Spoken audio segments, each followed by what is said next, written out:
My most prized possession, still to this day, it belonged to my great-grandmother.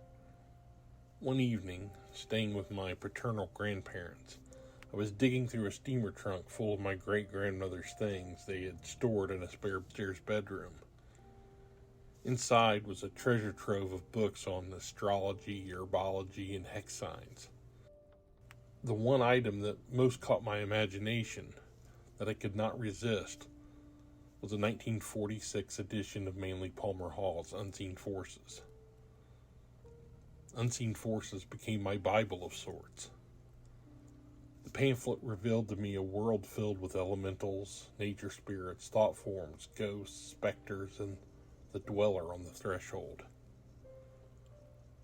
I've talked many times about my introduction into the worlds of magic and the preternatural. As I've shared that story so often, I thought I should put a face on the woman who inadvertently led me down the path I've been on for over 50 years. Eliza Jane Arnold passed in 1973 at the age of 91. In 73, I was just 7 years old. I dreamed about her often, seeing her standing in my bedroom, looking down on me. My memories of her in life are sad ones.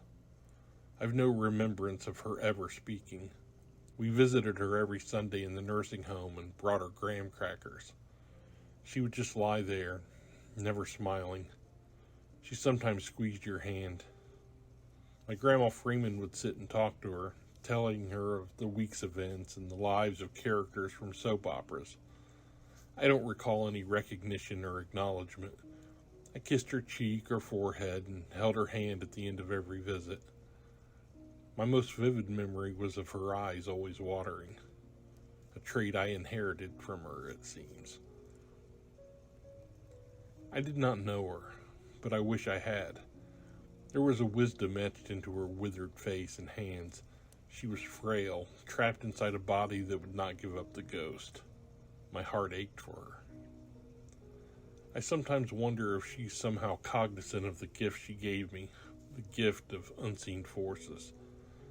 I would have loved to have talked to her to find out what she thought of Manly Palmer Hall's writings and philosophies. And then I remember those dreams as a child of how she would stand over me and smile, and I think it may have been that she was communicating with me from that summer land that she had gone off to.